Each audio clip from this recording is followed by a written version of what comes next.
बड़े परमार्थी परमार्थी होते, दूसरों के लिए जिंदा रहते हैं। अब जो नहीं जानते, अभी से मेरा चैनल है उसके ऊपर ओके करो, सब्सक्राइब करो और मेरे से जुड़े रहो।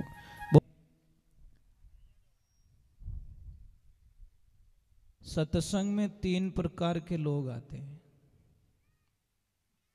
कथा चल रही, श्रेष्ठ भागवत जी में बताए गए कथा कैसे सुनी जाए, श्रेष्ठ श्रोता बनके यहां पे सुने, घर पे जाके मंथन करें, लोगों को आगे बताएं। एक होता श्रोता, श्रेष्ठ श्रोता, एक होता श्रोता जो सिर्फ किन की कमियां काटने वास्ते आवे। समझ में आई नहीं? वो आसन ठीक नहीं लगे, वो माइक ठीक नहीं लगे, वो बायड अटे क्यों रो पियो, मतलब उन्हें दिमाग में एज कैसी तो। और एक आता सोता, घरे टाबर तंग करे, कथा में आए धाप नींद लेवे। कई लोगों को मैंने देखा है लास्ट में इठा पड़े आरती टाइम में, आरती होगी तू कटे हो, अरे मैं तो थोड़ी आंख मिल गई, एडी मिली जो 4 घंटों पासी खुली। कई लोगों को कथा में नींद बड़ी आनंद आती है। बोलो, घर पे थोड़ा सा एक कप बज जाए ना साहब, वहां पे चिल्लाना शुरू कर देते हैं, अरे आवाज आ रही, मेरी नींद टूट रही है, अटे इतना बड़ा बड़ बाजे तो गोर खोच खड़ा खड़, पता नहीं क्या कारण है, इतना रस नींद का। नींद ने भगवान को बोला ने, चिंता मत करो, मैं तुम्हारे धाम पहुंचने ही नहीं दूंगा, क्योंकि कोई न कोई अक्सर श्रोता को भुलवा दूंगी, नींद अड़ाए दूं भी नहीं, माथा में जान बैठू भी नहीं, गुड़ाइन छोड़ू एटो। तो नींद भी अपनी जगह काम करती है महाराज। तो कोई सत्संग चल रही, कथा चल रही, बड़ा आनंद आ रहा था, तो कोई बाई जी बैठे थे, भगवान की भक्ति में आनंद, धीरे धीरे धीरे दुनिया का कनेक्शन।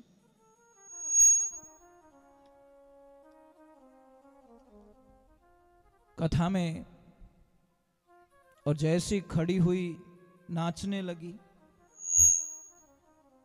और साहब ऐसी नाची, ससुराल था वहां पे, आई तो घूंघट में, अपन ऐसी नाची कि ओढ़नी थी वो गिर गई नीचे, उगड़े माथे होगी। और जैसी उगड़े माथे हुई, बिना ससुर जी बटी बैठा, बे ओळख ली कि राम राम राम राम, आते मारे भवरिया रे भूए पान की, आठ कहीं करे। बासा ने इतो गुस्सो आयो महाराज, पण गुस्सा ने थोड़ा कंट्रोल राख्यो, कर यहाँ पे बोलूंगा तो मेरी बेइज्जती हो जाएगी, तुम्हारी बहू तो उगाड़े माते नाचे जो ठाई को नहीं, तो पंचायतिया करता फिरो, मैं तो मानी जीवड़ो पंच हूं। थोड़ी देर का बकल ढीला था, वो ही खुल गया, बाल बिखर गए, ओरिजिनल रूप में आ गई वो। भगवान की ऐसी लीला हुई। बाई वो नीचे बैठी, पण एक बात तो ध्यान रखो महाराज, मैंने पहले ही बोल दिया कि दीवार पे एक बहुत बड़े अक्षरों में लिख दो, डेली उसको पढ़ सको, LK, लोग क्या कहेंगे। लोग थोड़ा बिल नहीं भरे, ध्यान रखो, लोग थोड़े घरे टिप्पण नहीं पहुंचावे, लोग थोड़ा खर्चा नहीं उठावे, ध्यान रखो। लोग क्या कहेंगे इसके चक्कर में हम भगवान की भक्ति नहीं छोड़ सकते हैं। लोगों ने हमको अच्छा कब कहा भाई, हम भी कथा करते तो हमको भी बोलते ये तो पैयारे वास्ते रोता फिरे, दाग तो हमारे भी लगा हुआ है ना, इसमें कोई शंका ही नहीं है। जो नेगेटिविटी सोचता वो यही करता, पर ये लोगों को पता नहीं है कि मैंने पहले ही बोल दिया कि मैं पैसों के लिए कथा करने वाला व्यक्ति नहीं हूं। पैसों के लिए मेरे जीवन को मैं बर्बाद नहीं करना चाहता साहब। मेरी जिंदगी में 2 ही चीज रह सकती है, या तो पैसा रहेगा या फिर वो परमात्मा रहेगा। दोनों का अक्षर पहला वो ही है, और मैं पहले अक्षर उसको नहीं छोड़ना चाहता। और मैंने एक लाइन सीख गई है महाराज, एक लाइन सीखा हुआ हूं मैं। कारण क्या है कि मैं उस स्थिति में गुजर चुका हूं, इसलिए मैंने एक लाइन सीखी हुई है। हरे जब पैसा हमारे पास में था तो चाहने वाले लाखों थे, आज पैसा हमारे पास नहीं, चाहने वाला कोई नहीं, दुनिया में सारे मतलब के, यहाँ पे किसी का कोई नहीं। ये लाइन सीख चुका हूं, इसलिए मैं परवाह नहीं करता कि कौन मुझे किस पोजीशन में देखेगा, मुझे पता नहीं, वो मेरा हरि है ना भगवान है। क्योंकि मैं सबसे झूठ बोल सकता हूं, अपने आप से झूठ नहीं बोल सकता। ये बात का ध्यान रखें। और आप वहां पे जो आए उनको पता ही है कि सच क्या है। तो महाराज अब वो बाई नाची, उनके ससुर जी को इतना गुस्सा आ गया कि गुस्से से लाल हो गए, पर बोले कुछ भी नहीं कि मारे हमें दूसरी बीदनी लाऊं, जाने कोई चाइना आइटम रह जू। महाराज आजकल रिश्ते की कोई गारंटी नहीं है, निभ जाए तो ठीक, नहीं तो कर्म फुटोड़ा है ही है। पता नहीं क्या हो गया हम लोगों को, क्या हो गया, हम रिश्ते में इतने कमजोर कैसे हो गए सब। और दुनिया की रीत देखना, कोई भी माता बहन जब सत्संग में नाचती है ना, कथा में नाचती है ना, तो लोग कहीं के या तो बावड़ी होगी। मीराबाई को भी बोला था, मीराबाई को क्या बोले, अरे घर रे लोग मने बावड़ी बतावे, संगरी सहेल्या मां परे आंगली उठावे, अरे हसी रे उड़ावे रे नैना टाबरिया रे मीरा बनी रे जोगणिया। छोटे छोटे बच्चे उसकी हंसी उड़ा रहे, पर वो तो हरी रंग में रंग। अब महाराज भगवान की कृपा हुई, कोई भी देवी जब सत्संग में नाचती है तो कहते बावड़ी होगी, और डीजे माते नाचे जने, वाह वाह, कहीं के वाह क्या स्टाइल है, ये थारी भली रेवे थारी, सब तो धूलो उड़ाए दियो, अटे स्टाइल होगी। महाराज डीजे पे भी गंदे गाने नहीं बजने चाहिए, सुधारा नहीं होगा साहब। आप एक बच्चे को 3 महीने संस्कृत की स्कूल में डालो, वो अच्छे अच्छे श्लोक बोलना सीख जाएगा, और 3 महीने तक दूसरी स्कूल में डाल दो, वो आगे रो है जो कोई भूल जाइए। इन मन ने जड़ी लग जगह ले जान बैठा होला बैठो सीखेला महाराज। ये मन की मन और पानी दोनों अधोगति में जाते, नीचे की तरफ ज्यादा जाते, गंदे कामों में ज्यादा जाते, अधोगति में मतलब नीचे।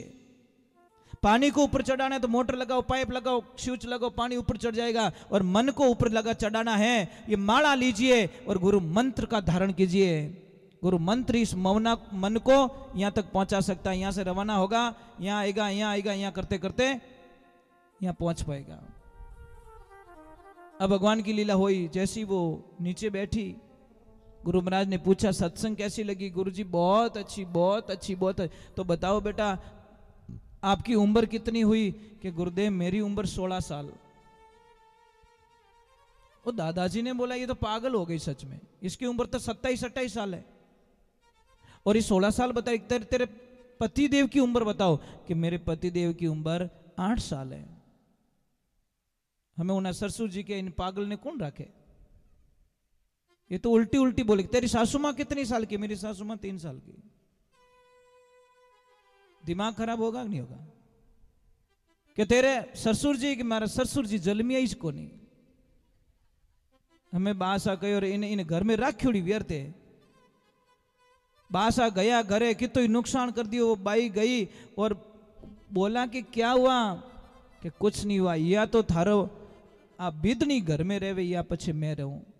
डोकरी के कहीं रियो के आ झूठ घना बोले। आज पकड़ी जी सत्संग रे माने मैं ध्यान राखी मिठाई को नहीं पापा एवड़ा मैं ध्यान रख रहा था एक एक शब्दों का।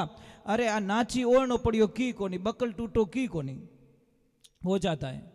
उसमें मेरी नाराजगी नहीं, अपनी झूठ बोली नहीं, वो मुझे पसंद नहीं आया। वो भी भगवान की कथा में, भागवत चल रही, वहां कथा में झूठ बोल के आई। तो वह लड़की बोला, पापा मेरी जिंदगी में एक भी झूठ मैंने कभी नहीं बोला है, मुझे बताओ मैंने कहाँ झूठ बोला। कि तू नाची, हाँ। ओढ़नो नीचो पड़ियो, कि हाँ। तो गुरुदेवता ने उम्र पूछी कि हाँ। तो कितनी बताई? तू बताई 16 साल, जबकि तेरी उम्र 27 साल है और तेरे पति की उम्र 32 साल है। तू बता रही है 8 साल का, और आ डोकरी 60 साल की, तू के 1.5 फुट की 3 साल की। और अटे 1 2 3 आई एम फ्री। मारो तो पत्तो ही काट लियो। जने वा डोकरी कहो कि आ झूठ कोनी बोली। अरे इन्हें गुरुदेव री दीक्षा लियो ने 16 वर्ष हो गया। भाई स्कूल में गया ही कोनी, टीसी लेवन जाओ कोई दे देगा क्या? कभी स्कूल में गए नहीं आप, क्या टीसी लो, बट कागज ला बीड़न, कोई टीसी नहीं मिलेगी, तेरा नाम ही नहीं बोल रहा अंदर।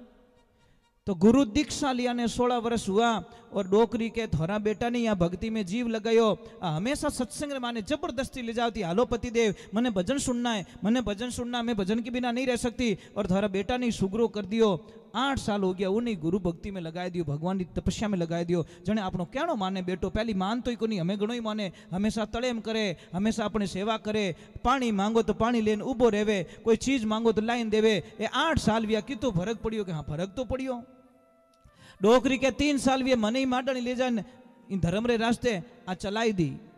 इन्हीं वास्ते मैं भी गुरुमुखी होगी। और था तो वग्रनाथ रो बड़द हाल है जूझ फिरो। वग्रनाथ रो बड़द कौन है? मन है। ये मनवा थने किण विधि के समझाऊं? अरे घोड़ो हो तो लगाम लगाऊं, ऊपर झीण कसाऊं, हो यसवार थारे ऊपर बैठू चाबुक दे समझाऊं, मनवा थने किण विधि के समझाऊं। एक ध्यान रखना, जब तक आपके जीवन में गुरु नहीं है तब तक जीवन शुरू नहीं है। ये जिंदगी में ध्यान रखना। गुरु बड़े परमार्थी होते, दूसरों के लिए जिंदा रहते हैं। हम कोई भी शास्त्र में अच्छी बात पढ़ते हैं, आप लोगों तक शेयर करते हैं। क्यों करते? हो सकता है 1000 में से 999 को वो चीज काम नहीं आएगी, पर एक को तो काम आएगी, किसी एक को तो काम आ जाएगी। और साहब यहाँ पे जो पहुंचाऊं ना, ये सत्संग की कृपा से पहुंचाऊं मैं। अगर सत्संग की कृपा नहीं होती तो मैं आपके दर्शन करने के लिए कभी नहीं आता, क्योंकि मैं आपको नहीं जानता, आप मुझे नहीं जानते हो। मेरी सत्संग कहाँ पे देखी आपने? मोबाइल पे देखी, आप लोगों को अच्छी लगी और आपने मेरे से कांटेक्ट किया, और कांटेक्ट करने के बाद में मुझे निमंत्रण दिया और मैं आपके दर्शन करने के लिए यहाँ तक पहुँच गया। ये सत्संग का जागा मारा भाग पुरबला शुक्र। राधे राधे। हाँ ले जा थारा वालों, तू ले जा। ये 3 ही आए, 3 ही कैमरा बेच दिया है। ओके ओ मारो, बोके ओ मारो, ओके ओ मारो। हाँ ले जा भाई, ले जा। उबो क्यों? ए कलाकार बनी बेटा, ए बेटा नीचे भेजो, नीचे। ए फटफटिया, वो अभी ज उठाए दे तो भाई, ठीक है बच गया। चलो थोड़ा भगवान के गुणगान करते हैं। बोलिए श्री भगवान की, माता पिता गुरुदेव की। और मैं वंदन कर रहा हूँ जो भी यूट्यूब के माध्यम से चैनल पे देख रहे हैं, उनको भी मेरा कोटि कोटि प्रणाम।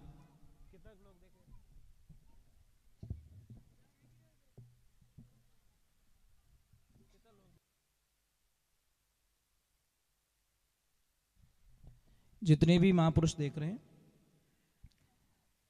आप जुड़े रहिए। मैं आपको कुछ न कुछ बहुत अच्छी राज की बात बताने वाला हूँ। चलो एक बार जयकारा करते हैं श्री भगवान के चरणों में। तो यहाँ पे भागवत जी में एक शब्द का प्रयोग किया गया, सत्यम धीमहि।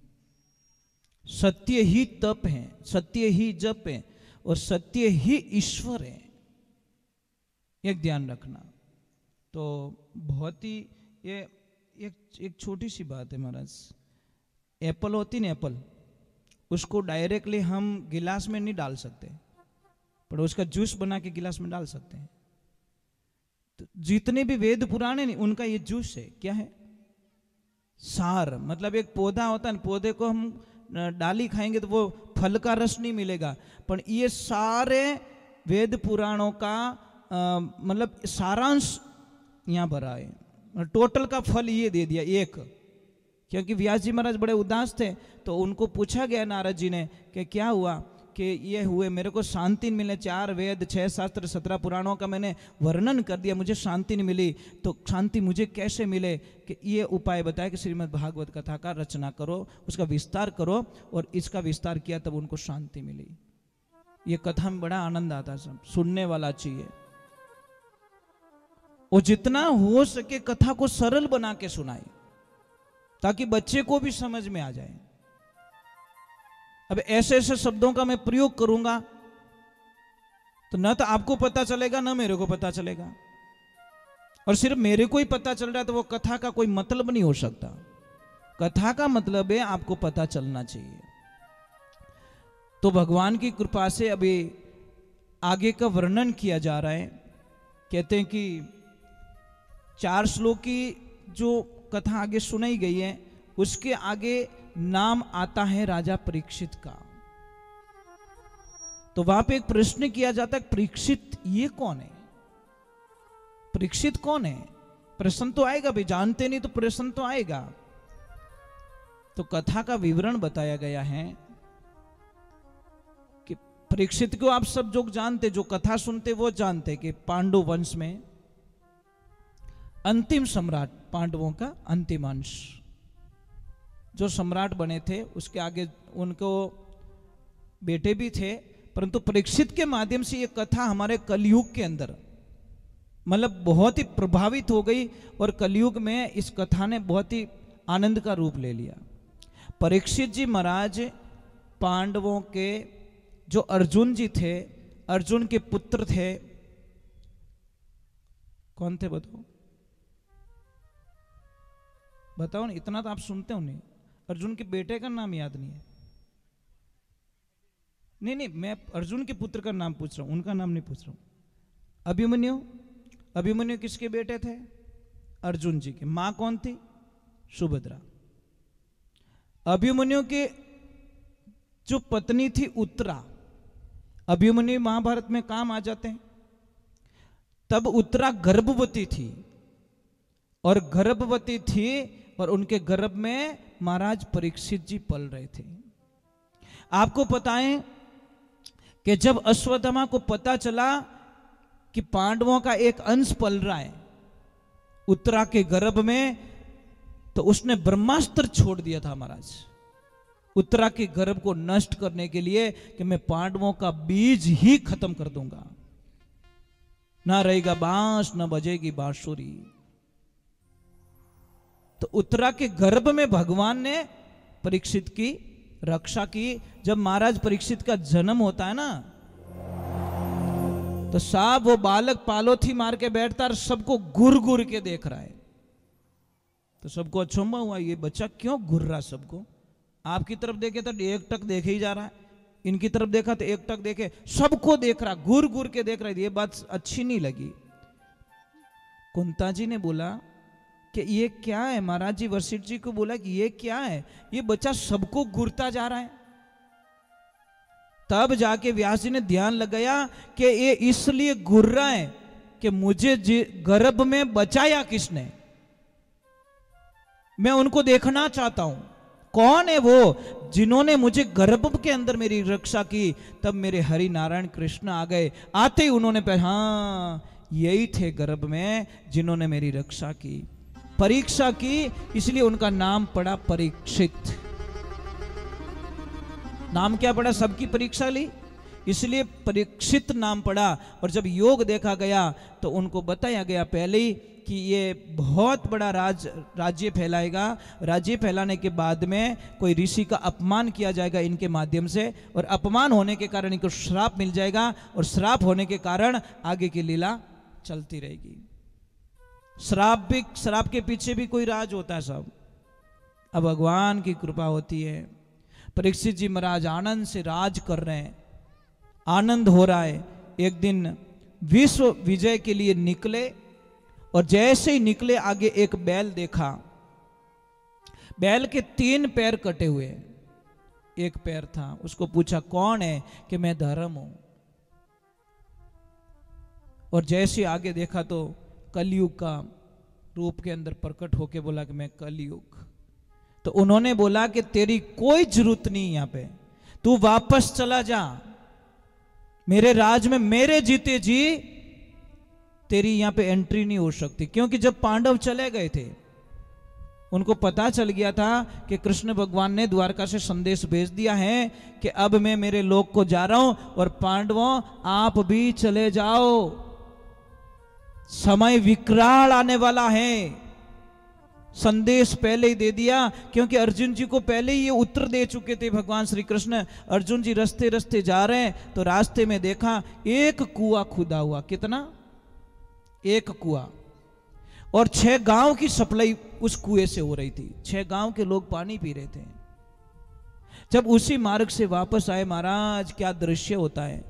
6 गांव में 6 कुएं खुद गए, पर एक गांव को पानी नहीं मिल पा रहा है। अर्जुन जी ने प्रश्न कर दिया कि प्रभु मैंने ये क्या राज देखा प्रभु, गया एक कुआं 6 गांव को पानी सप्लाई कर रहा है और 6 कुएं मिलके एक गांव की सप्लाई नहीं कर पा रहे हैं। क्या देखा मैंने? भगवान श्री कृष्ण ने मुस्कुरा के जवाब दिया, पांडवों कलयुग, ये कलयुग के निशान आने लग गए, उनकी छाया पड़ने लग गई है। इससे पहले ही वो छाया तुम्हारे पे पड़े, उससे पहले इस शरीर को ब्रह्मांड से छोड़ दो।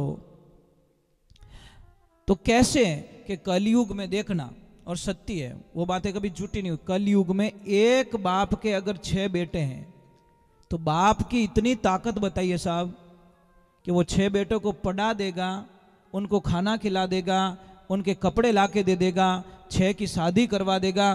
पर कलयुग में 6 बेटों की औकात नहीं है जो एक बाप का पेट भर सके। ये कलयुग के निशान है महाराज। आज 6 वाला दुखी है, 8 वाला भी दुखी और 1 वाला भी। 6 की भी ताकत नहीं है। एक बाप ने 6 को तो बड़ा कर दिया, पाल दिया, पोस दिया, परंतु 6 की ताकत नहीं है जो एक पिता का पेट भर सके। कलयुग की पक्की निशानी है। वो तो के वो करी, वो के वो करी, वो के वो करी। ऐसे ही चक्कर में कोई 4 बेटे थे, करोड़पति थे। पिता ने पूरी जिंदगी अपनी जमीन वगैरह गिरवी रख के चारों को फैक्ट्रियां चालू कराई, करोड़पति बना दिया बेटों को। अब वो बाहर रहते हैं, भगवान की कृपा हुई, पिताजी का देहांत हो जाता है। जब वो आते हैं साहब तो क्रियाक्रम के 12 दिन जैसे ही निकल गए, जब समाज का काम करके वापस जा रहे थे तो माँ बच गई। माँ को साथ में बाहर ले जाना जरूरी था, अकेले नहीं छोड़ सकते।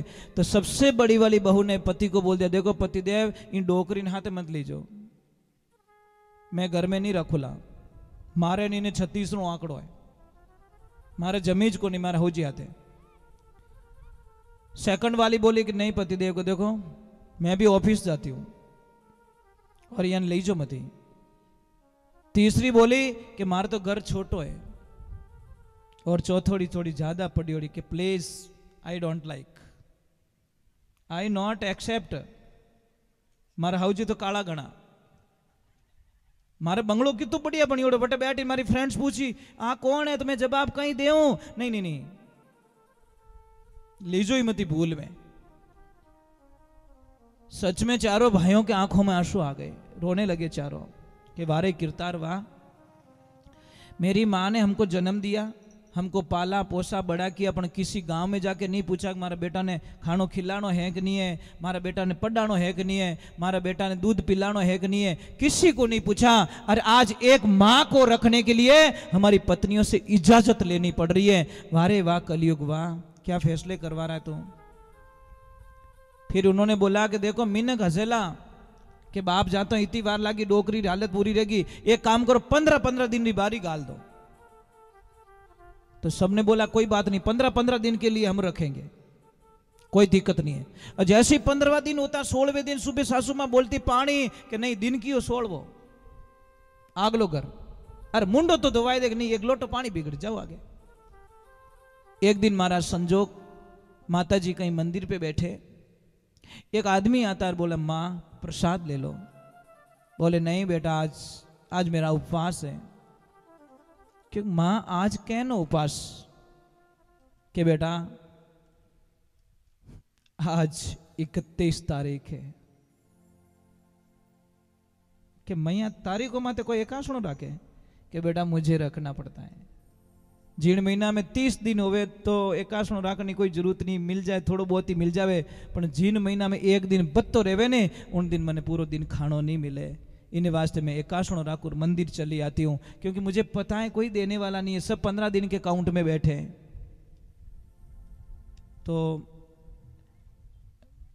मैं एक प्रार्थना करता हूं,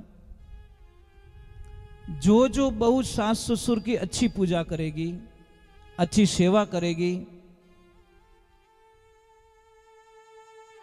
मैं अभी आपको नहीं बोलूंगा मैं उस बहू को क्या देके जाने वाला हूं, आप कल्पना नहीं कर सकते। उसकी जिंदगी में इतनी अपार खुशियां देंगे जो वो कभी कल्पना भी नहीं कर सकती। मुझे वो बहू चाहिए जो अपने सास ससुर को भगवान मान के पूजा करे बस। अब देखते हैं लास्ट में कौन कौन ऐसी देवियां लिस्ट बना के आती हैं, देखते हैं। झूठी लिस्ट मार कर मत ले जाओ, पहले ही कह दू जो हाउ हो रहा आटा काटे वो तो मुंडो ही मत बताई जाओ। जरूरत भी नहीं है साहब, उसकी क्या जरूरत है हमको। पानी बिलोवणो क्यों करूं अने हुकोड़ा ठूटा ने क्यों पानी पाऊं, लीलू तो होवण वालों है को नहीं। पर जो सच्चे मन से सास ससुर को नहीं सताती है, सास ससुर की दिल से सेवा करती हैं, महाराज हमारी भी तपस्या का थोड़ा फल देख लेना।